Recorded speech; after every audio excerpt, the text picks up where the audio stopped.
धूमज्योतिः सलिलमरुतां सन्निपातः क्व मेघः सन्देशार्थाः क्व पटुकर्णैः प्राणिभिः प्रापणीयाः इत्योत्सुक्यात् अपरिगणयन् गुह्यकस्तं ययाचे कामार्ता ही प्रकृतिकृपणा चेतना चेतनेषु। धन्यवाद। अगले चरण में हम 80वें नंबर पर इस व्याख्यान को ले आए हैं, इस व्याख्यान माला को। आज हम 80वां व्याख्यान दे रहे हैं। संख्या से बहुत मतलब नहीं होता है, लेकिन यहाँ तक आए, यह आप लोगों के सहकार का परिणाम है। हम आज अनुमान अलंकार पढ़ेंगे। कल ही मैंने बताया था जैसा कि साध्य और साधन का जो कथन होता है वहाँ अनुमान अलंकार बनता है।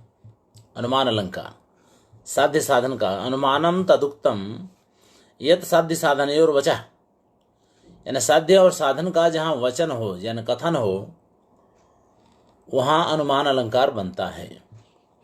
ठीक है।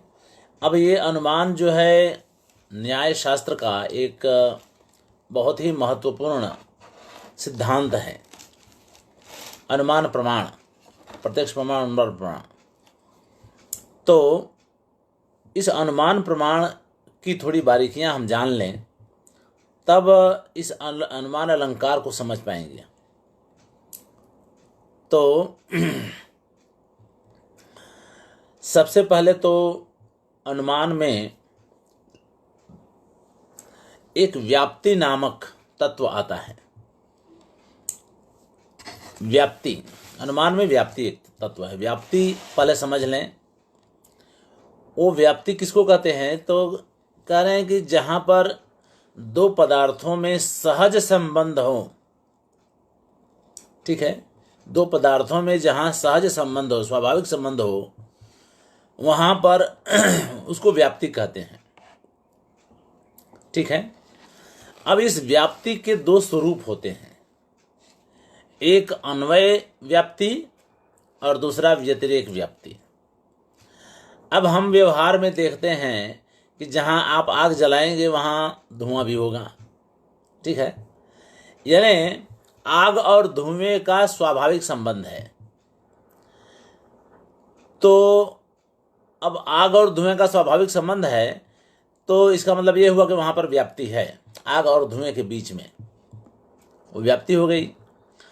अब अन्वय व्याप्ति और व्यतिरेक व्याप्ति, ये दो स्वरूप हैं उस व्याप्ति के।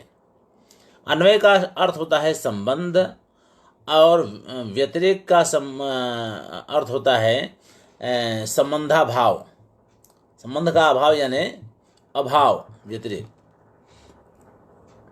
तो जब व्याख्या करनी होगी तो आग और अग्नि और धूम का ही उदाहरण लें, तो व्याख्या करनी होगी तो उसको नाम दे देते हैं।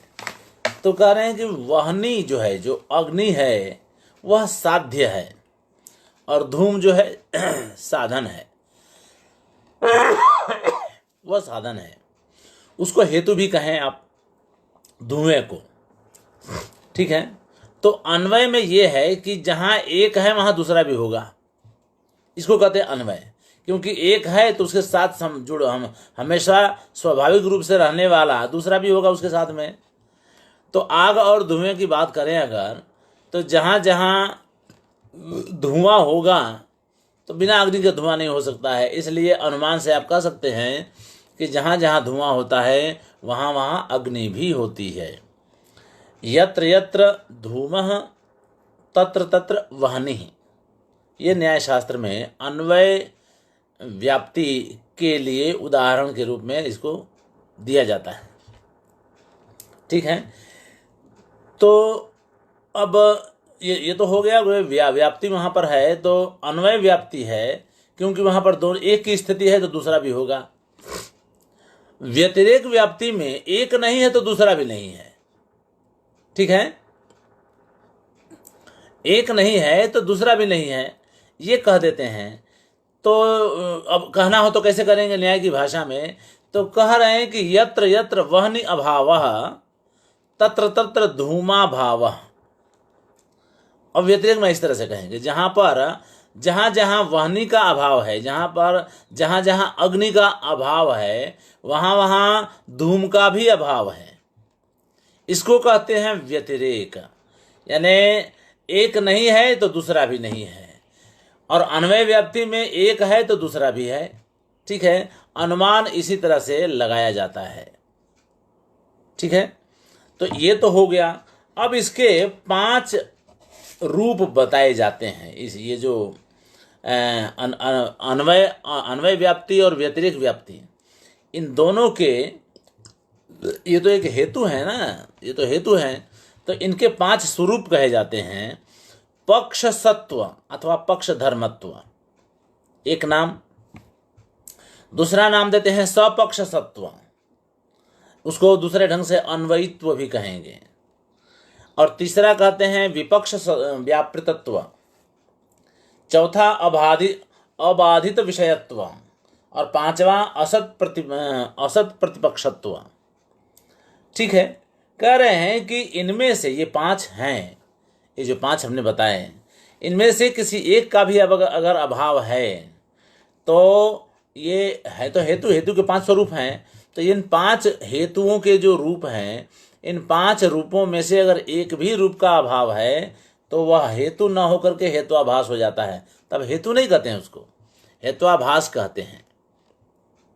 ठीक है, अब पक्ष क्या है वो देखिए। तो कह रहे हैं कि जहां पर देखिए, अब हमने बताया ना शुरू में ही कि वाहनी जो है साध्य है और धूम साधन है। ठीक है, तो कह रहे हैं कि जहां पर साध्य संदिग्ध अवस्था में हो, ठीक है, जहां पर साध्य संदिग्ध अवस्था में हो और बाद में वो साधन के द्वारा सिद्ध किया जाए, तब वहां पर पक्ष, ठीक है, पक्ष सत्व कहें या पक्ष धर्मत्व कहें, वो जो पहला भेद है वह बनता है। ठीक है, अब देखिए संदिग्ध अवस्था का मतलब हुआ कि जैसे मान लीजिए आप किसी पहाड़ पर दूर से पहाड़ को देखें, वहां पर आपको धुआं दिखाई पड़ा, तो आग तो दिखाई पड़ नहीं रही है आपको। तो जब आग दिखाई ही नहीं पड़ रही है तो आग, ये तो नहीं कह सकते हैं कि वहां आग है ही, लेकिन धुआं दिखाई पड़ रहा है, तो आप अनुमान से ये कह सकते हैं कि वहां पर अग्नि होगी, धुआं दिखाई पड़ रहा है इसलिए।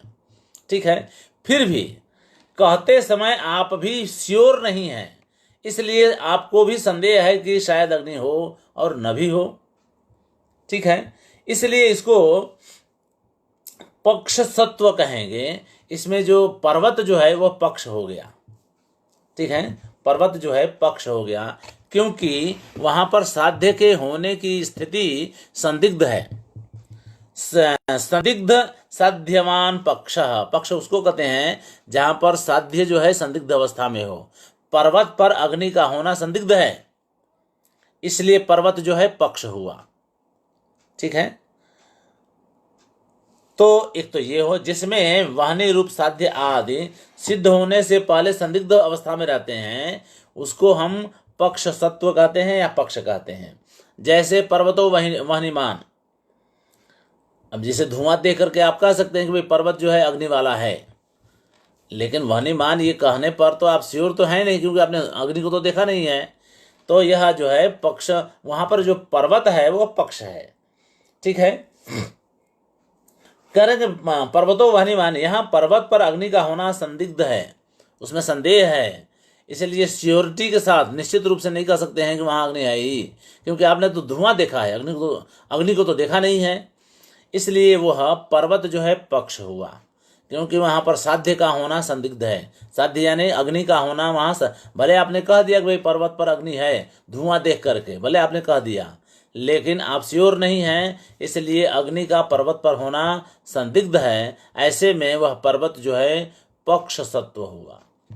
ठीक है, अब स्वपक्ष देखें, स्वपक्ष सत्व, ठीक है, या अन्वयित्व। कह रहे हैं कि निश्चित साध्यमान सपक्ष, जहां पर अग्नि रूप जो साध्य है वह साध्य जहां निश्चित रूप से हो, किसी को कोई संदेह ही ना हो, उसको स्वपक्ष सत्व कहते हैं। जैसे मान लीजिए रसोई घर है, ठीक है। अब रसोई घर में तो आग तो होगी ना, क्योंकि आग नहीं होगी तो खाना कैसे पकेगा। वहाँ से धुआं भी निकल रहा है, तो आपने देखा, तो आप कह सकते हैं भाई वहाँ बिना किसी लाग लपेट के आप कह सकते हैं कि वहाँ अग्नि है ही, क्योंकि रसोई घर है और धुआं है, तो दोनों का वहाँ साहचर्य है। इसलिए साध्य जो है वाहनी निश्चित रूप से जहाँ पर रहती है, जैसे रसोई घर है, तो रसोई घर में अग्नि होती ही होती है। इसलिए अग्नि घर, रसोई घर को उसको महानस कहते हैं, महानस। उस रसोई घर को हम सपक्ष कहेंगे, ठीक है, उसको सपक्ष कहा जाएगा। रसोई घर हुआ, रसोई घर को। अब आगे है विपक्ष, व्यापृतत्व। तो विपक्ष यानी जो जहां पर पक्षता का अभाव ही हो, तो कह रहे निश्चित साध्य अभाववान विपक्ष। निश्चित रूप से जहां पर साध्य यानी अग्नि रूप जो साध्य है, उस साध्य का निश्चित रूप से जहां पर अभाव होवे ही नहीं, यानी सोच भी नहीं सकते हैं कि वहां पर वो अग्नि होगी, इस वहां उसको हम विपक्ष कहते हैं, ठीक है, उसको विपक्ष कहते हैं, या उसको विपक्ष व्यापृतत्व कहते हैं। अब न्याय की भाषा इतनी जटिल होती है।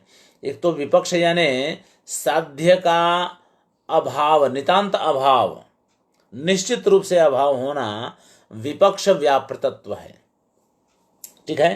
तो इस तरह से जैसे मान लीजिए तालाब है, अब तालाब में भी कोहरा इत्यादि लग करके धुआं तो होता ही है, नहीं होता है, वहाँ धुआं तो होगा ही, वहाँ पर भी धुआं होता है, लेकिन आप ये नहीं कह सकते हैं कि वहाँ पर अग्नि है। क्यों? क्योंकि वहाँ तो नीचे तो पानी है, पानी में आग थोड़ी रहती है, वहाँ नहीं रह सकती है। इसलिए वहाँ वो जो है विपक्ष व्यापृतत्व। तो ये जो है 3 हैं, और बाकी के जो 2 हैं, अब बाधित विषयत्व और असत प्रतिपक्षत्व, ये उन तीनों में ही जुड़ जाते हैं, समाविष्ट हो जाते हैं। तो इनकी अलग से व्याख्या नहीं की गई है, ठीक है।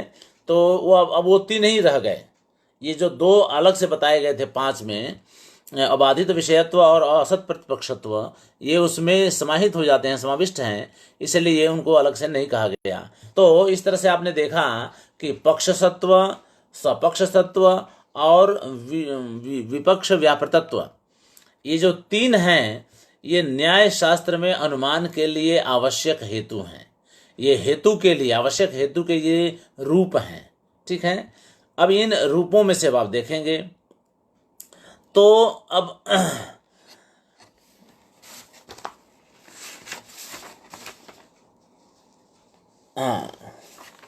अब इन रूपों को, अब ये तो कह दिया अनुमान के लिए, इतना तो कह दिया है। आचार्य मम्मट जो है इस अनुमान अलंकार के प्रकरण में इन 3 का ही उल्लेख कर रहे हैं, ठीक है। कह रहे हैं कि पक्ष धर्मान्वय व्यतिरेकित्वेन त्रिरूपो हेतु साधनम।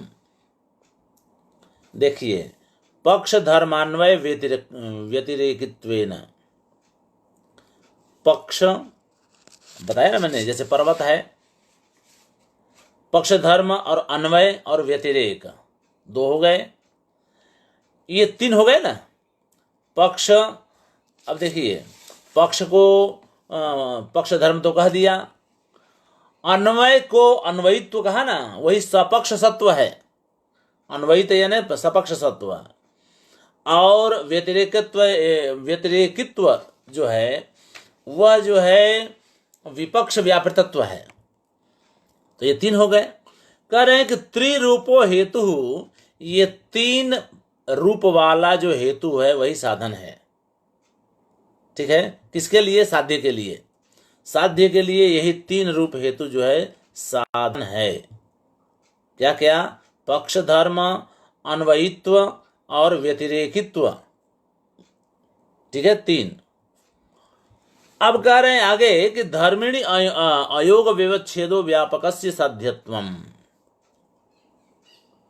कह रहे हैं कि धर्म में, धर्म यानी साध्य में, धर्मिणी, सॉरी धर्म में नहीं, धर्मी में, धर्मी में यानी पक्ष में, व्यापक वहनी आदि के अभाव का निषेध।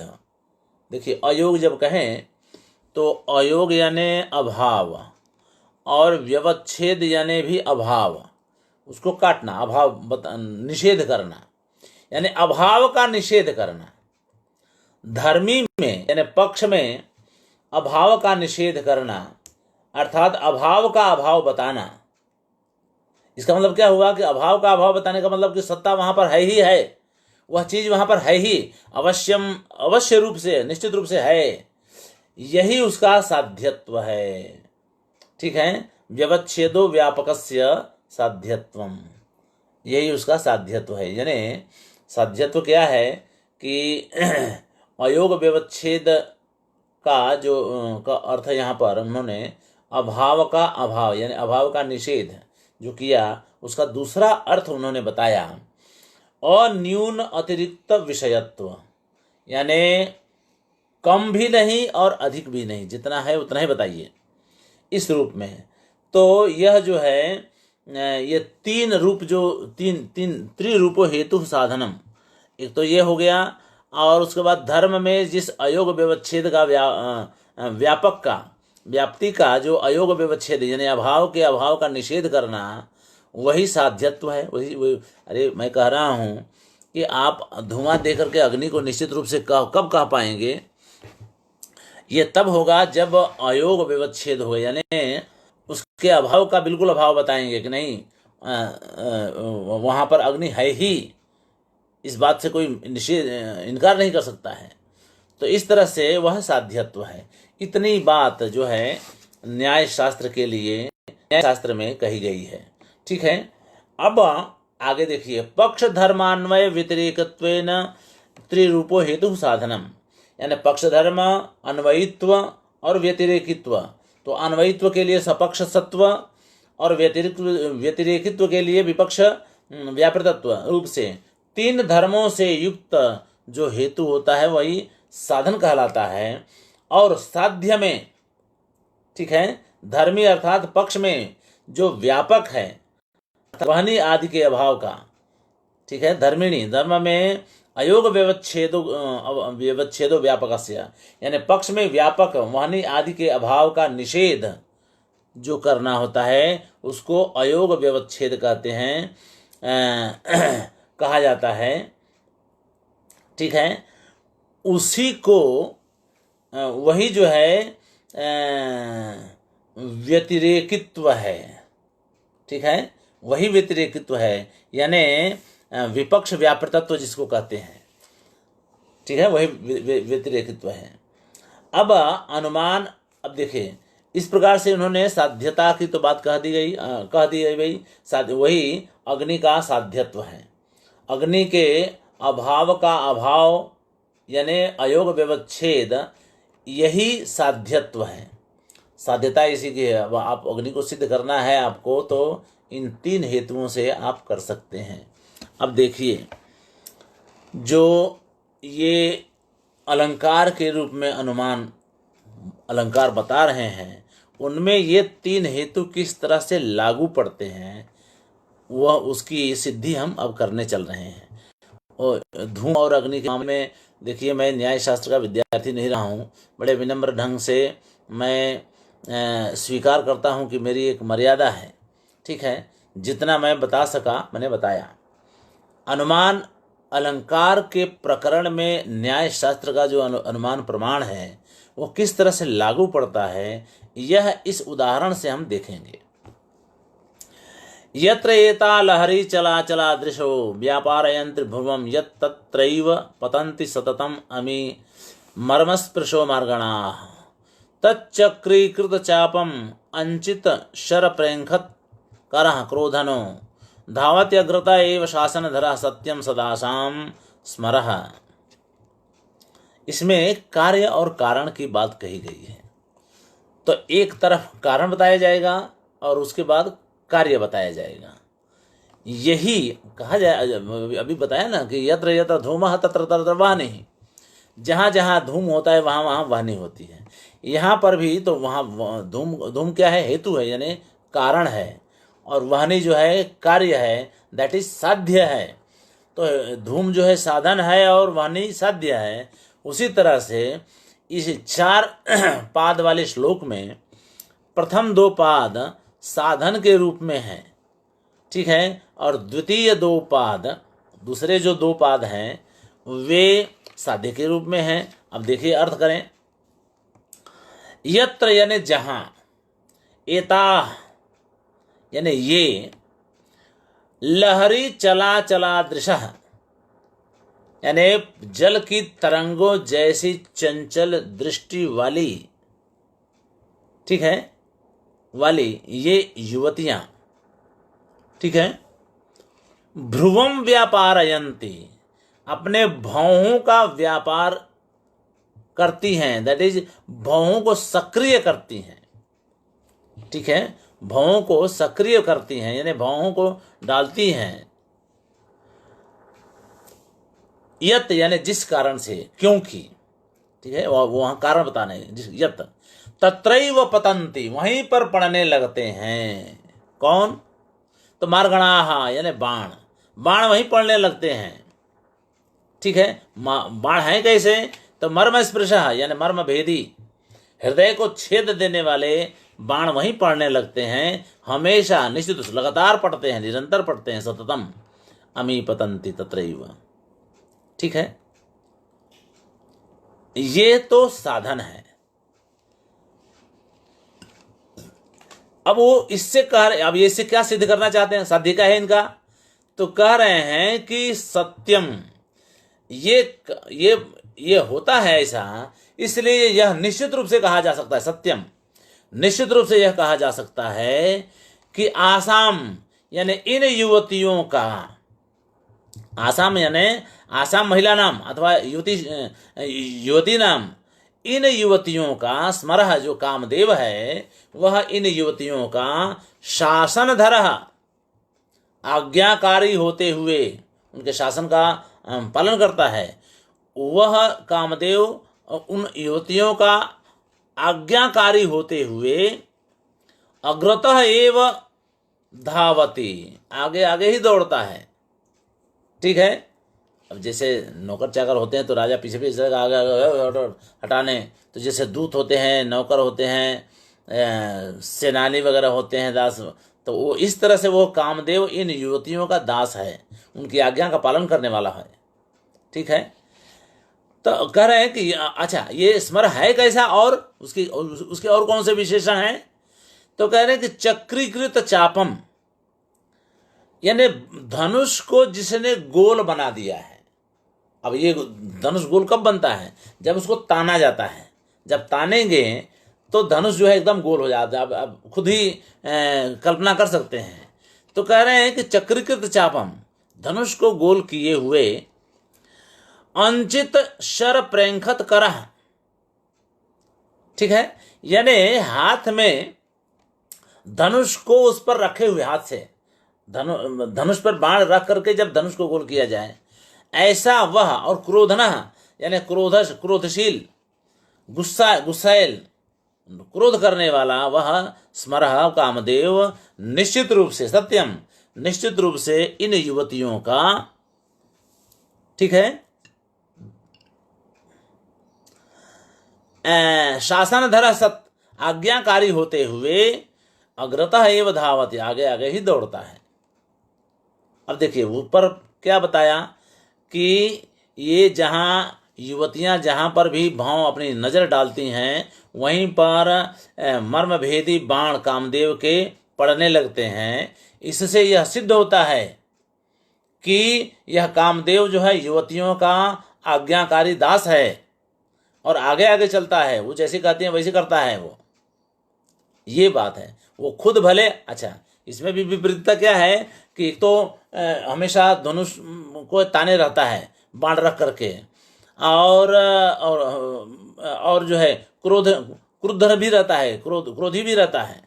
ऐसा वह कामदेव निश्चित रूप से इन युवतियों का आज्ञाकारी होते हुए, आज्ञा का पालन करते हुए आगे आगे दौड़ता है। तो ऊपर वाला साधन है और बाद वाला साध्य है।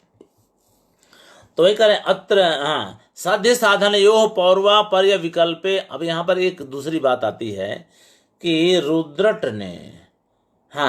ने कहा कि इसके दो भेद किए जा सकते हैं कि पहले में साध्य कर दिया जाए, बाद में साधन का उल्लेख किया जाए, वहाँ एक भेद हुआ, और पहले साधन का प्रयोग करके बाद में साध्य का प्रयोग किया जाए, वह दूसरा भेद है। पहले साधन बाद में साध्य एक भेद, और पहले साध्य बाद में साधन ये दूसरा भेद। इस तरह से रुद्रट ने दो भेद बनाए हैं। तो उसका खंडन करते हुए मठाचार्य कहते हैं कि साध्य साधनयोः पौर्वापर्य विकल्पे, साध्य और साधन के पौर्वापर यानी पूर्वापर का विकल्प करने पर न किंचित वैचित्र्यम, उसमें कोई विचित्रता नहीं आती है। तो जब विचित्रता नहीं आती है तो फिर अलंकार नहीं बन सकता है। तो अलंकार नहीं बन सकता है, इसलिए उसको उस रूप में हम नहीं दिखाए हैं। रुद्रट ने भले दिखाया हो पर मैं नहीं दिखाऊंगा, क्योंकि मैं उसको नहीं मानता हूं। चाहे साध्य पहले आवे और साधन बाद में हो, चाहे साधन पहले आवे और साध्य बाद में आवे, कोई फर्क नहीं पड़ता है, विचित्रता तो वही है। इसीलिए यह अनुमान प्रमाण जो है पूर्वापर के विकल्प से दो भाग में नहीं बांटा जा सकता है, ये कहना है, और इसलिए हमने नहीं दिखाया है।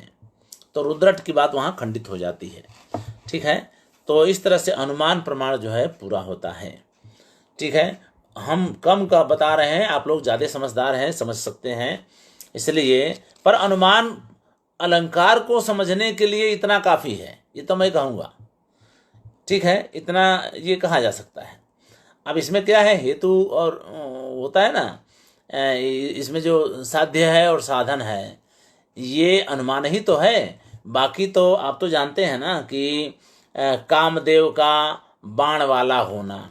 अब किसने देखा है कामदेव को? ये सब कुछ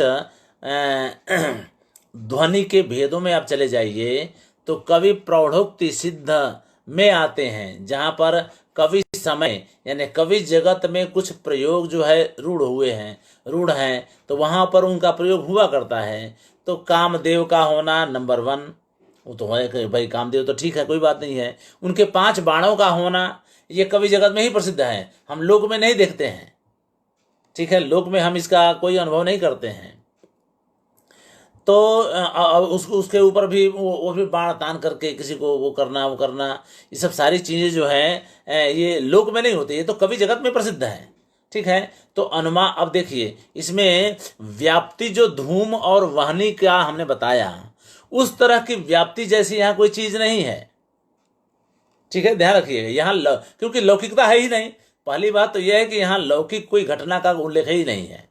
यहाँ तो कामदेव हैं, उनके बाण हैं, युवतियाँ हैं और बाणों का पढ़ना है। अब ये किसने देखा इन सब सारी चीज़ों को? ये तो कवि जगत की में वर्णन के रूप में ये सब चीज़ें आती हैं, रूढ़ हो गई हैं, हम लोग भी मान के चलते हैं, उस तरह से चलता रहता है। अब जानते हैं ना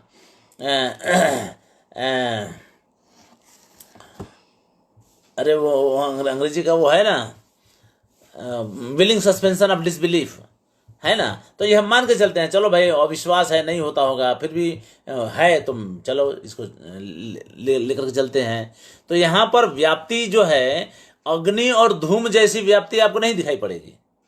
ठीक है, ऐसा नहीं कि जहाँ युवतियाँ होंगी उसके आगे आगे कहीं कोई एक ऐसा व्यक्ति होगा जिसका नाम कामदेव होगा, जो कामदेव का काम भी करता होगा और इस तरह से होता होगा। ऐसा लोक व्यवहार में उस तरह की व्याप्ति यहाँ नहीं देखी जाती है।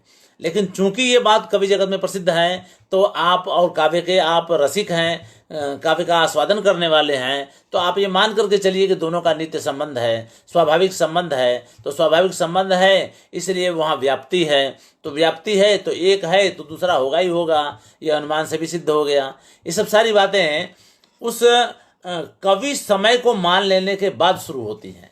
ठीक है, जो कवि समय के अंतर्गत ये सब चीज़ें जो प्रसिद्ध हैं, व्यापक है, मतलब व्यापक हैं और प्रचलित हैं, उन चीज़ों को मानने के बाद ये व्याप्ति फिर आ जाती है। नहीं तो लोक में इस तरह की व्याप्ति कहीं दिखाई पड़ेगी नहीं आपको, अग्नि और धुएं जैसी। ठीक है ना, तो कहना यह है कि काव्य में तो काव्य की तरह आएगा। तो यहाँ पर जो पूरी व्याप्ति की बात कही गई है उसमें आप कहीं पर भी वो चीज लौकिक व्याप्ति जैसी कोई चीज नहीं पाएंगे। ठीक है, अब चलते हैं आगे।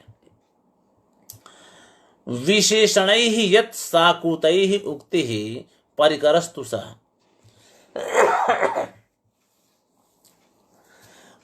साकूत का, आकूत का मतलब होता है अभिप्राय। खास अभिप्राय वाले विशेषणों से जहां पर कोई उक्ति यानी वचन बताया जाए, कोई वचन कथन किया जाए, उस कथन को तो वहां पर परिकर अलंकार बनता है, वहां परिकर अलंकार होता है। विशेषण ही यत् साकूत ही। अब देखिए परिकर अलंकार की बात कर, अनुमान अलंकार पूरा हुआ, परिकर अलंकार की बात कर रहे हैं। तो कह रहे हैं कि परिकर वहां होता है जहां पर अभिप्राय युक्त विशेषणों के द्वारा कथन किया जाए। ठीक है, वहां परिकर अलंकार बनता है। यहाँ पर किरातार्जुनीयम का यह श्लोक जानते हैं ना, जब वनेचर ब्राह्मण के वेश में हस्तिनापुर गया, सब कुछ पता लगा करके आया, तो पता लगा करके आया तो वो तो बहुत भव्यता देखा था उसने। तो भव्यता देखा तो शत्रु के सामने, राजा के सामने उस राजा के शत्रु की का बखान आप करेंगे तो राजा को गुस्सा आ जाएगा। इसीलिए शुरुआत में ही वह वनेचर माफी मांग लेता है पहले से ही। क्रियासु युक्तिर नृप्रचार चक्षुषो न वंचनीया प्रभो अनुजीवी भी अतो अर्हसि क्षन्तुम असाधु साधु वा हितम मनोहारि च वचः हितम मनोहारि च दुर्लभम वचः दुर्लभम। यह है फिर से, क्रियास युक्तर नृप्रचार चक्षुषो न वंचनीया प्रभो अनुजीवी भी अतो अर्हसि क्षन्तुम साधु साधु वा हितम मनोहारि च वचः दुर्लभ वचो दुर्लभा। ऐसा करके क्षमा कीजिएगा, सुधार लीजिएगा आप लोग, श्लोक यही है। वो पहले ये कहता है कि भाई जो चार चक्षुष राजा हैं, यानी गुप्तचर ही जिनकी आंखें हैं, ऐसे राजा अपने अनुजीवियों के द्वारा, अपने सेवकों के द्वारा ठगे नहीं जाने चाहिए। ठीक है, ठगे यानी वंचित नहीं किए जाने चाहिए। इसलिए मैं आपसे पहले ही क्षमा मांग लेता हूँ। अतो अर्हसि क्षन्तुम असाधु साधु। मैं कुछ गलत कहूँ, अच्छा कहूँ या बुरा, गलत और सही वाली बात नहीं है, साधु और असाधु वाली बात। मैं कुछ साधु अच्छा कहूँ और कुछ खराब कहूँ तो उसको हमको माफ कर दीजिएगा उसके लिए। क्यों? क्योंकि हितकारी वचन और गुणकारी वचन, हितकारी वचन भी हो और मनोहारी भी हो, ये संभव नहीं है, एक साथ नहीं आते हैं। तो हितकारी वचन जैसे कड़वी दवा, जैसे गुणकारी दवा जो है कड़वी होती है, उसी तरह से हितकारी वचन कड़वे होते हैं। ये है। अब उसी के क्रम में आगे वो अब देखिए इतना वर्णन कर रहा है, इतना बढ़िया, इतनी प्रशंसा कर रहा है दुर्योधन की। ठीक है, तो इस प्रशंसा को सुनकर के भीम को ही गुस्सा आ जाता, अर्जुन को ही गुस्सा आ जाता। इसलिए उसने पहले ही माफी मांग लिया था कि भाई मैं कहने जाऊंगा, जो मैंने देखा है वही कहूंगा, गलत नहीं बोलूंगा। क्योंकि आपको अच्छा लगाने के लिए मैं गलत नहीं बोल सकता हूँ, क्योंकि फिर वो तो धोखाधड़ी हो जाएगी, फिर तो मैं झूठ बोलूंगा तब होगा। तो आपको अच्छा लगाने के लिए मैं झूठ नहीं बोलूंगा, जो है वही कहूंगा। कहा महोजसः, महान बलशाली, मानधनाः, मानी, मान ही जिनके धन हैं, ऐसे मानी, स्वाभिमानी, धनार्चिताः, और उनको खूब धन दिया गया है, मतलब उनका हाई सैलरी है उनकी कहा जाए। और संयति लब्ध कीर्तयः, युद्ध में जिन्होंने कीर्ति हासिल की है, ऐसे न संहताः, एकत्र नहीं है। अब देखिए यहाँ पर भी एकत्र नहीं है वो, न भेद वृत्त, और भिन्न भिन्न भी नहीं है। ये सभी ऐसे जो योद्धा हैं उसके, उस दुर्योधन के इस प्रकार के योद्धा अशुभि समीहितुम प्रियाणि समीहितुम वांछन्ति। उस दुर्योधन के प्रिय को पाने के लिए अपने प्राण भी देने को तैयार हैं। अब देखिए सारे योद्धा अगर मिल जाए, आप जानते हैं ना गल्फ कंट्रीज जो होती हैं वहाँ पर सेना को बहुत मजबूत नहीं किया जाता है। अब अरब वगैरह देशों में चले जाइए, सेना बहुत इसलिए कि जैसे ही वो मजबूत हो जाएंगे, एक हो जाएंगे, और जो ये जो उनके जो राजे हैं ना वहाँ के शेख वगैरह, इन सबको भगा देंगे और शासन करना शुरू कर देंगे। इस भय से वहाँ पर ज़्यादा मिलिट्री नहीं होती है। ये जितने योद्धा, इन योद्धाओं का जो विशेषण है, इन विशेषणों वाले योद्धा अगर एक हो जाएं तो दुर्योधन की कुछ भी नहीं चलेगी, उनको मार के भगा देंगे और खुद शासन करने लग जाएंगे। ठीक है, लेकिन ऐसा वो नहीं कर रहे हैं। इसका मतलब क्या हुआ कि आप समझ सकते हैं कि दुर्योधन कितना प्रबल है, कितना सुदृढ़ है अपने शासन व्यवस्था में, कि ऐसे ऐसे योद्धा जिसमें बल खूब है, धनी है, स्वाभिमानी भी हैं, धन उनको खूब मिल रहा है, वो धनी भी हैं, पैसे हैं उनके पास, और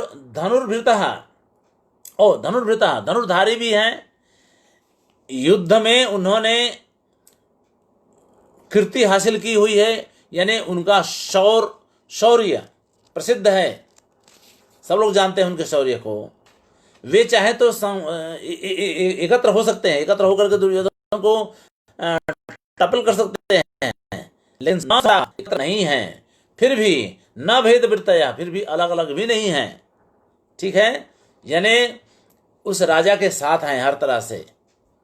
ऐसा नहीं कि कोई दूसरा एक सैनिक दूसरे को फोड़ना शुरू कर दे और ये दोनों बिखर करके जो है सत्यानाश करें, ऐसा भी नहीं है। न भेद वृत्तया, ऐसे ये योद्धा जो है दुर्योधन के प्रिय को प्राप्त करने के लिए अपने प्राणों से भी प्राप्त करने के लिए हमेशा इच्छा करते हैं, चाहते हैं, यानी तैयार रहते हैं।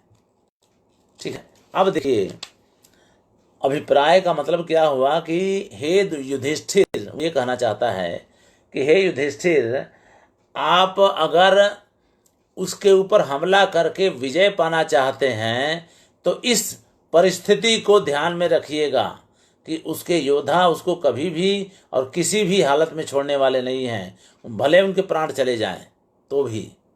ठीक है, ऐसे में आपको कितनी तैयारी करने की ज़रूरत है, उसके अनुसार आप अपनी रणनीति बनाइए। ये वो कहना चाहिए, ये व्यंग्यार्थ है उसका। ठीक है, अब दूसरा आदमी हो, क्षुल्लक आदमी हो, तो बेवकूफ़ हो तो उसी पर नाराज उसकी सामने कर रहे हो, हमारे सामने इतनी सारी प्रशंसा कर रहे हो तो नाराज होकर के उसको बंद कर दे, वो डर के बेचारा भाग जाएगा वहाँ से, सही बात नहीं बताएगा। ये सही बात बता रहा है। इससे क्या होगा कि शत्रु के बल और अबल, यानी कमजोरी और शक्ति, दोनों को जानना जरूरी होता है, ताकि आप उसको हराने के लिए उसी के प्रमाण में अपने बल को भी इकट्ठा, अपने भी बल को इकट्ठा करें। ठीक है, ये आवश्यक होता है। तो ये सारी चीज़ें हैं। यह परिकर अलंकार इसलिए बनता है कि विशेष अभिप्राय से वो जो कहना चाहता है वो ये है कि इस तरह की सुदृढ़ता उसके सैन्यों में, उसके योद्धाओं में है, तो ऐसे योद्धाओं को किस प्रकार से हराना है आप सोच लीजिए, ये बात है।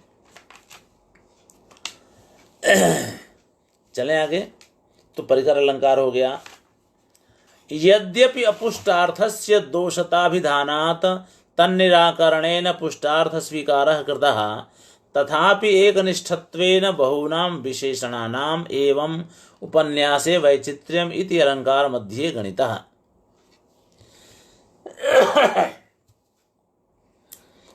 ऐसा है कि एक दोष हम पढ़ चुके हैं, अपुष्ट अर्थ। ठीक है, अपुष्ट का मतलब होता है कि ऐसे शब्द का प्रयोग करें जो पर्याप्त न हो या वह अर्थ न दे पा रहा हो जिसकी जरूरत है, वहां पर वह एक दोष है। अब उस दोष को निकाल दीजिए, हटा दीजिए, तो पुष्टार्थ हो गया, गुण हो गया फिर। ठीक है ना, तो पुष्टार्थ स्वीकार करता है, पुष्टार्थ स्वीकार कर लिया तो अदोष का निराकरण हो गया। तो फिर यहाँ पर अलंकार कहाँ बनता है? यहाँ तो गुण और दोषों में ही बात बन जाती है। अब आपने इसको अलंकार में कहाँ ले आए, क्यों ले आए? तो कह रहे हैं कि ऐसा किया गया है, बात सही है कि भाई पुष्टार्थ को स्वीकार कर दे, क्योंकि इतने सारी चीज़ें एक शब्द कहता तो शायद वो बात नहीं बनती जो ये कहना चाहता है। ठीक है ना, तो जैसे मान लीजिए कि वो राजा को ये बताना चाहता है कि भाई ये इस तरह की सुदृढ़ता है इसकी, आप जान लीजिए। तो एक के कह देने से उतनी बातें नहीं आती, इसीलिए उतनी सारी बातें अब ये कह दिया ना कि सारे एक नहीं हैं लेकिन अलग अलग भी नहीं है, कहा ना। इसका मतलब क्या हुआ कि अगर एक हो जाए वो भी गड़बड़ होगा, क्योंकि एक हो जाएंगे तो सारे मिल करके उसको मार डालेंगे, खत्म कर देंगे, ठीक है ना। और अलग एकदम से अलग अलग भी रहेंगे, वो भी ठीक नहीं है। वो ठीक इसलिए नहीं है कि दूसरे का कोऑर्डिनेशन ही नहीं बनेगा। जब लड़ना होगा तो वो अपने ढंग से लड़ेगा और वो अपने अपनी ढपली अपना अपना राग हो जाएगा, वो भी युद्ध में नहीं चलेगा। तो न भेद वृत्ता या न संहिता, ये सारी बातें कहना जरूरी थी, आवश्यक था, इसलिए जो है उन्होंने कह दिया। तो कह रहे भाई अपुष्ट अर्थ का अपुष्ट नामक दोष का दूर करने के लिए पुष्ट अर्थ को स्वीकार कर दिया आपने ये सारे विशेषण दे दिए। फिर अब एक निष्ठत्वेन बहुनाम विशेषणानाम, एक ही व्यक्ति में इतने सारे विशेषणों को, जो योद्धा थे ना सारे योद्धा, एक योद्धा मतलब एक, फिर बेचारे भले सेना का ये ग्रुप है, उस सभी में इतने सारे गुण उसने डाल के बताए हैं, इतने सारे गुण इतने सारे विशेषण दिए हैं। एक निष्ठत्व, एक के अंदर ही बहुत सारे विशेषणों का इस प्रकार से उपन्यास करने पर, कथन करने पर जो वैचित्र्य हुआ, वैचित्र्य होता है ना, इसकी वजह से विचित्रता आती है। तो जहाँ जहाँ विचित्रता आती है वहाँ वहाँ अलंकार बनता है, इसलिए हमने इसको अलंकार माना है। वैचित्र्य अलंकार मध्य करता है, इसलिए हमने इसको अलंकार के बीच में, अलंकार के प्रकरण में अलंकार के रूप में गिना है, इसको माना है इसको। ठीक है, मुझे लगता है स्पष्ट हो गया होगा। तो आगे चले।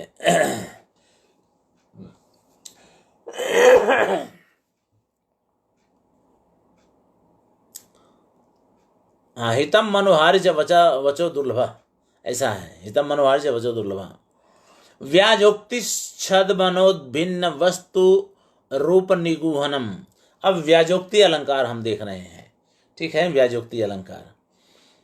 तो कह रहे हैं कि व्याजोक्ति वहां होती है जहां पर छद्मना यानी छद्म से उद्भिन्न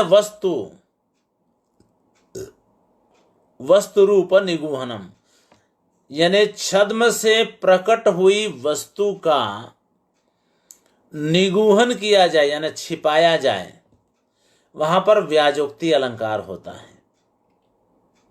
ठीक है, इसका लोक में बहुत सारे उदाहरण तो ऐसे बनते हैं, लेकिन अभी हमको याद नहीं आ रहा है, नहीं तो मैं देता तो व्याजोक्ति अलंकार आपका यही क्लियर हो जाता है। पर यहाँ पर बड़ा बढ़िया श्लोक है, तो उस श्लोक का आनंद लेते हुए व्याजोक्ति का उदाहरण हम लोग देखें। बात यह है कि कोई वस्तु छिपी हुई है, किसी को मालूम नहीं है, अचानक वो प्रकट हो गई, प्रकट होता, जिसका प्रकट हुई उसको लज्जा सी आ गई। अब लज्जा आई तो वो चाहता है उसको छिपाना, तो छिपाना, अब छिपाना है तो कैसे छिपाए, तो कुछ दूसरी बातें कर दिया, यार ये तो इस कारण से ऐसा हुआ है, तो दूसरी बात एक्चुअली है वो कारण है नहीं, लेकिन दूसरा कारण बता दिया, दूसरी बातें कर दी जिसके कारण वो चाहता है कि ये छिप जाए। ठीक है, तो अब ये उसको छिपाने के लिए दूसरी बातें कर दी, तो दूसरी बात कह रहा है उसको व्याजोक्ति कहा जाता है। यहाँ पर आप जानते हैं ना, कन्यादान में का नियम होता है, हिमालय अपनी गोद में पार्वती को बिठा करके कन्यादान कर रहे हैं। कन्यादान का ये मतलब होता है कि बाप जो है, अब अच्छा कन्या का दान होता है, आप जान रहे आजकल हम लोग कन्या का दान होता कहाँ है, लड़कियां तो रजस्वला होने के बाद ही विवाहित होती हैं आजकल, तो इसलिए कन्या तो होती ही नहीं है। कन्या का मतलब अभी रजस्वला नहीं हुई है, उसका दान किया जाता है, तब कन्यादान होता है। और तभी वो अपने जांघ पर बिठा करके, अपने पैर पर बिठा करके वो रखता है बाप, और तब वो कन्यादान करता है। तो हाथ को जो है वर के हाथ में दे देता है, ठीक है, और वह संकल्प पूर्वक होता है, पुरोहित होते हैं उसको बिठा करके देते हैं। ठीक है, ऐसे में हुआ ये कि शंकर विवाह के लिए बैठे हुए हैं, इधर हिमालय कन्यादान करने के लिए अपनी बेटी पार्वती को लेकर के बैठे हुए हैं। तो लेकर बैठे हुए, तो हाथ को, पार्वती के हाथ को शंकर के हाथ में रख दिया गया, ठीक है ना, और नीचे उनका हाथ है, यानी शंकर और पार्वती का हाथ का स्पर्श हो गया, जान लीजिए।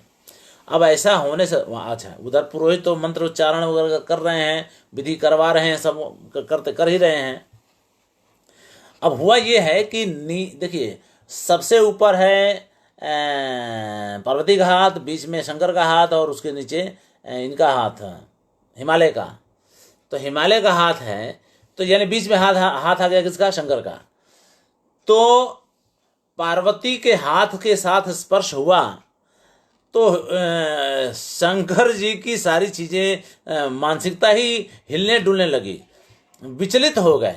तो पंडित जी कुछ कह रहे हैं और ये कुछ और बुलवाते भी है ना उसमें, तो वो कुछ और बुलवाते हैं, वो कुछ और बोल रहे हैं। पंडित जी कह रहे हैं कि भाई यहाँ अक्षर डालो, वो कहीं और अक्षर डाल रहे हैं, कुछ और कर रहे हैं।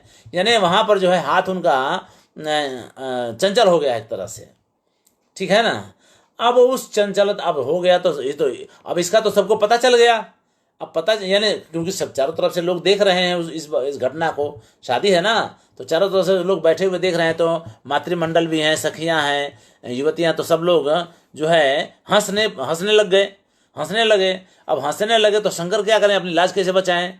तो लाज इस रूप में बचा रहे हैं, तो कह रहे हैं कि भाई ऐसा है कि हिमालय का हाथ बड़ा ठंडा है, तो उनके क्योंकि हिमालय तो है ही हिमालय, तो उनका हाथ बहुत ठंडा है, इसलिए हमारे हाथ से जब स्पर्श हुआ तो मेरा हाथ कांपने लगा, ये कहना है। तो ये जो मेरा हाथ कांपने लगा, शंकर अरे हिमालय के शीतल हाथ के स्पर्श के कारण, इसलिए मेरा हाथ कांप रहा है। अब ये व्याजोक्ति हुई। सच्चाई तो ये है कि पार्वती के हाथ के स्पर्श से वो जो है उनका हाथ जो है कांपने लगा, ठीक है। तो कांपने लगा मतलब कि वो चंचल हो गया, एकदम से रोमांच वगैरह सब हो गया, ठीक है। तो ये जो कथन किया उन्होंने, अच्छा ये सारी बातें जो है सबको मालूम है, फिर भी वो अब छिपा रहे हैं, जिसको कहते हैं लेम एक्सक्यूज, अंग्रेजी में कहते हैं उसको, झूठा बहाना कर रहे हैं। तो झूठा बहाना भी करके अपनी लाज बचा रहे हैं, ये बात है। बाकी सबको तो पता चल ही गया, सब लोग हंस रहे हैं उसको देख करके, ये है।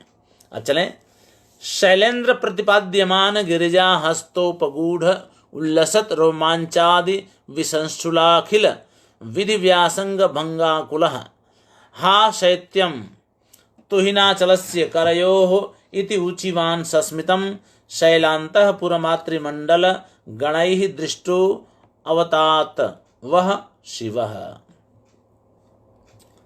शैलेंद्र हिमालय, ठीक है, हिमालय के द्वारा प्रतिपाद्यमान यानी अर्पित किए जा रहे गिरजा हस्त यानी गिरजा पार्वती के हाथ के उपगूढ़ से, यानी स्पर्श से, उपगूढ़ ऐसे उपगूढ़ से, इस तरह से हाथ रखने पर उपगूढ़ के कारण उल्लसत रोमांचादि उत्पन्न होते हुए रोमांच आदि के कारण विसंष्ठुल यानी गड़बड़ होते हुए, गड़बड़ कहते हैं ना कि जहाँ मतलब बिगड़ जाए मामला, गड़बड़ होते हुए संपूर्ण विधि व्यासंग भंग यानी सारे विधि का जो भी कार्य करवाया जा रहा था, शादी से संबंधित, विवाह से संबंधित सब कुछ, वो विसंष्ठुल हो गया, गड़बड़ हो गया। इसके कारण व्याकुल बने हुए, आकुलः, इसके कारण व्याकुल बने हुए शिव यानी शिव आप सभी लोगों की रक्षा करें, ठीक है। अवतात यानी आप सभी लोगों की रक्षा करें, ऐसे शिव जो है आप सभी लोगों की रक्षा करें, ठीक है। शंकर और कैसे हैं, तो कह रहे हैं कि हा शैत्यम तो हिनाचलस्य करयोः इति ऊचिमान। अरे वाह, हाय, अरे वाह, कितने आश्चर्य की बात है कि तुहिनाचलस्य यानी हिमालय के हाथों की शीतलता कितनी बड़ी है कि जिसके कारण मेरा हाथ जो है गड़बड़ा गया, मैं विधि को ठीक से नहीं कर पा रहा हूं। ऐसा बोलने वाले ऊचिवान यानी ऐसा बोलने वाले शंकर, ऐसा बोलने वाले शिव आप सभी लोगों की रक्षा करें।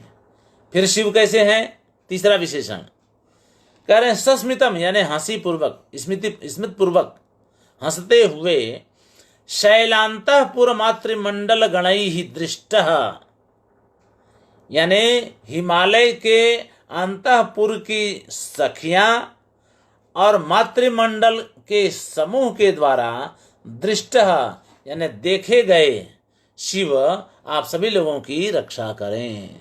आ गया ना सारी बातें। तो इस तरह से यहाँ पर जो है व्याजोक्ति अलंकार।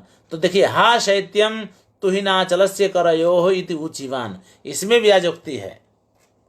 ठीक है ना भाई, उनका हाथ तो पार्वती के हाथ के स्पर्श के कारण गड़बड़ा गया, जिसके कारण वो सारा भंग हो गया। विधि वाला कार्य जो करने जा रहे थे वो सब भंग हो गया, उसके कारण बेचैन हो गए, व्याकुल हो गए। और वो उनके सखियों के द्वारा, मातृमंडल के द्वारा भी देख भी लिया गया। वो सब हंस भी रहे हैं, फिर भी ये कह रहे हैं कि अरे वाह, क्या कितनी कितना ठंडा है हिमालय का ये हाथ। हिमालय का हाथ ये कितना सारा ठंडा है। अब जानते हैं ना, जब कन्यादान करते हैं तो दोनों हाथ होता है, करयो हो, दोनों हाथों का। कह रहे हैं कि दोनों हाथों की शीतलता कितनी बड़ी है हिमालय की। ठीक है, तो ये बात है। अत्र पुलक वेपथु सात्विक रूपतया प्रस्तुतो कारणतया प्रकाशितत्वात् अपलपित स्वरूपो व्याजोक्तिं प्रयोजयतः।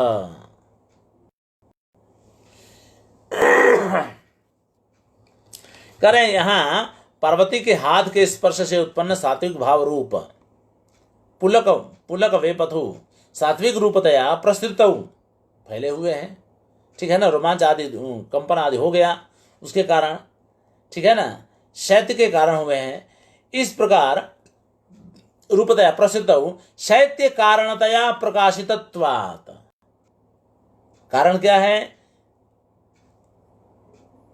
पार्वती के हाथ का संस्पर्श बता क्या रहे हैं? शीतलता।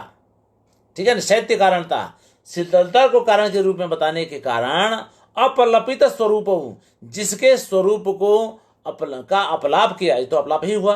ये तो झूठा कारण बता रहे हैं ना, झूठा बहाना बता रहे हैं। अब आप जानते हैं ना, ब्याज का दूसरा अर्थ होता है बहाना। तो अपलपित स्वरूप, जिसका स्वरूप अपलपित किया गया है, झूठा बोला गया, झूठ बोला गया, इसको व्याजोक्तिम प्रयोजयता। ये जो है कथन व्याजोक्ति अलंकार का प्रयोजक है। यानी यहाँ पर व्याजोक्ति अलंकार इस प्रकार से बन रहा है। ठीक है, तो मुझे लगता है कि ऐसे उदाहरण हमारे समाज में भी, हमको अभी याद नहीं आ रहा है, लेकिन हमारे समाज में भी इर्द गिर्द देखा जाता है। बहुत सारे लोग झूठा बहाना करते हैं, जानते हैं कि उनकी चोरी पकड़ी गई है, फिर भी झूठा बहाना करके उससे बचना चाहते हैं, अपनी लाज बचाना चाहते हैं। ठीक है, तो ऐसा तो बहुत होता है हमारे समाज में, लेकिन चमत्कार यहाँ पर है, इसलिए अलंकार है। ठीक है, व्याजोक्ति तो हर जगह होती है। अब आगे है परिसंख्या अलंकार। ठीक है, परिसंख्या।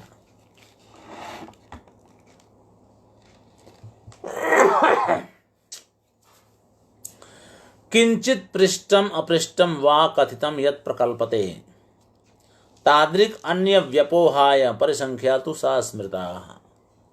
परिसंख्या अलंकार वहां होता है जहां कोई पूछी हुई बात हो या अपूछी, बिना पूछी हुई, पृष्ठ हो या अपृष्ठ हो, कोई पूछा हो या न पूछा हो, फिर भी कहा जाए। कथितम यत् प्रकल्पते, कहा जाए। और जब कह दिया जाए तो उसी तरह की अन्य चीजों का व्यपोहाय, निषेध भी किया जाए। निषेध करने, व्यपोहाय का मतलब है निषेध करने के लिए। जिसका कथन कर रहे हैं उससे भिन्न वस्तु का निषेध भी कर रहे हैं उसी समय। ठीक है, मैं कहूं कि हमारे देश में प्रजातंत्र है, ठीक है ना, ये मैं कहूंगा ना कि हमारे देश में प्रजातंत्र है, तो मैं ये भी कह रहा हूं कि हमारे देश में तानाशाही नहीं है। ठीक है ना, तो मुझे तो ये कहना है कि हमारे देश में तानाशाही नहीं है, पर मैं कहूँगा मेरे देश में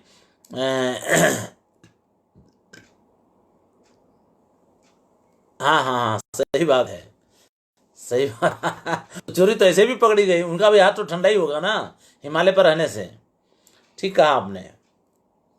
तो कह रहे हैं कि जो पूछा गया हो या न पूछा, तो कहा मैं कहूँ कि हमारे देश में प्रजातंत्र है, तो मैं ये कह रहा हूँ साथ साथ कि हमारे देश में तानाशाही नहीं है, राज शासन नहीं है, राजतंत्र नहीं है, प्रजातंत्र है, इसलिए राजतंत्र नहीं है। तो हमने कह दिया।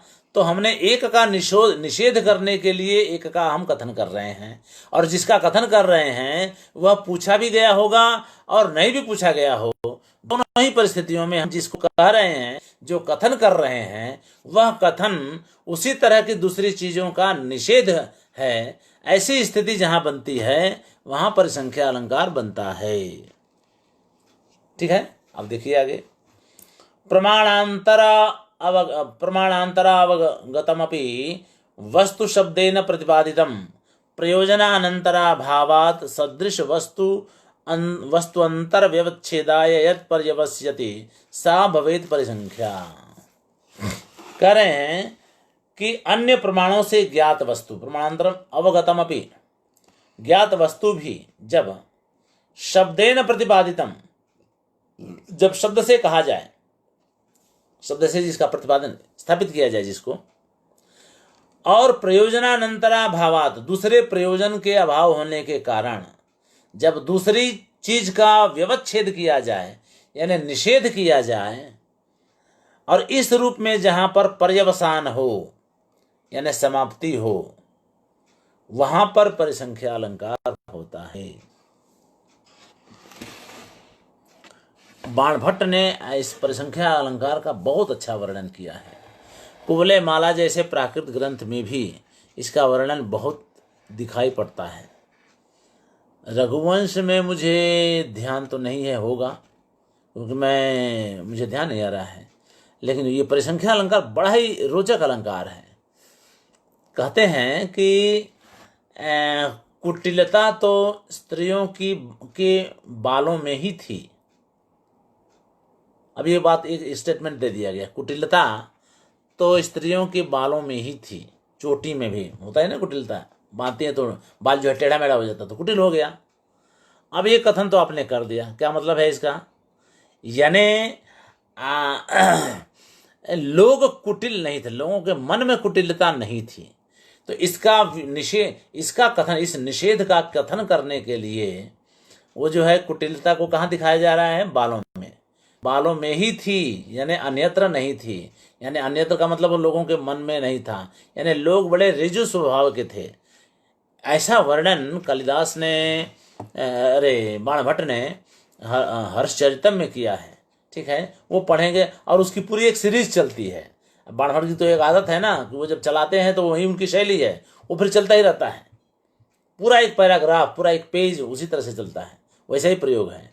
तो ये परिसंख्या अलंकार बड़ा ही रोचक है, लेकिन इसके 3-4 रूप हैं, इसके 4 भेद बनते हैं। वो 4 भेद हम बताएंगे सबको, अब देखिए, ठीक है ना। अत्र च कथनम प्रश्न पूर्वकम तदन्यथा च परिदृष्टम। ये होता है कि कभी कभी प्रश्न पूर्वक कथन किया जाता है और कभी कभी बिना प्रश्न के ही कथन किया जाता है। तो 2 स्थिति हो गई, कभी किसी ने पूछा तो किसी ने बता दिया, और कभी बिना पूछे ही बताया। ठीक है ना, तो 2 स्थिति होगी परिसंख्या में, समझ रहे हैं ना। आप जान लीजिए कि कहीं पृष्ठम अपृष्ठम की किया तो कहीं पृष्ठ हो या कहीं अपृष्ठ हो, तो कहीं प्रश्न होगा और कहीं प्रश्न नहीं होगा। कथन तो दोनों में करना है, तो बिना प्रश्न के भी कथन होगा और प्रश्न के साथ भी कथन होगा। एक तो ये स्थिति हो गई। और जो निषेध वाक्य होगा वो कहीं व्यंग्य होगा और कहीं वाच्य होगा, यानी कहीं पर उसको भी कह देंगे। ठीक है ना, जैसे किम भूषणम सुदृढ़म अत्र। भाई सुदृढ़ भूषण क्या है, किसको कहेंगे? तो कह रहे हैं कि भाई यश को सुदृढ़ भूषण कहेंगे, न रत्नम, रत्न को नहीं। तो निषेध तो किया, रत्न का निषेध कर दिया, तो शब्द से कहा है इसलिए वो वाच्य हो गया। और कहीं पर नहीं कहते हैं, बिल्कुल निषेध वाला वाक्य कहेंगे ही नहीं, कहना तो है लेकिन कहेंगे नहीं, तब वहां पर वो व्यंग्य मान लिया जाता है। तो एक तो प्रश्न पूर्वक व्यंग्य और प्रश्न पूर्वक वाच्य, उसी तरह से अप्रश्न पूर्वक व्यंग्य और अप्रश्न पूर्वक वाच्य, इस तरह से इसके 4 भेद बनते हैं परिसंख्या के। चारों का उदाहरण हम देखेंगे तो हमें पता चल जाएगा। वही कह रहे हैं, अत्र च कथनम प्रश्न पूर्वकम तदन्यथा। यहाँ पर जो कथन होता है वह प्रश्न पूर्वक भी होगा और प्रश्न पूर्वक नहीं भी होगा, तो 2 भेद हो गए। और उभय तथा उभयत्र, इन दोनों में, उभयत्र मतलब इन दोनों में, यानी प्रश्न में और अप्रश्न में, दोनों में ही उह्यमान से प्रतीयमानता वाच्यत्यम च, प्रतीयमानता होगी यानी व्यंग्यता होगी, यानी व्यंग्य होगा और फिर या फिर वाच्य होगा। तो इन दोनों के 2-2 हो गए, ठीक है ना। यानी प्रश्न में व्यंग्य और वाच्य और अप्रश्न में व्यंग्य और वाच्य, इस तरह से 4 भेदा क्रमेण उदाहरणम, ठीक है। तो 4 भेद हो गए, इनका उदाहरण हम अब कल करेंगे, आज तो रहने दीजिए क्योंकि समय हो गया है। चलिए, ये अच्छा अलंकार है,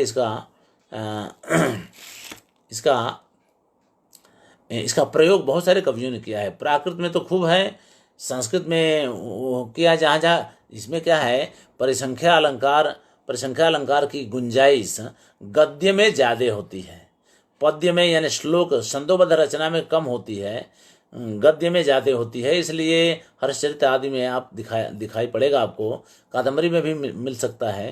तो बहुत बहुत धन्यवाद, कल फिर मिलेंगे, नमस्कार।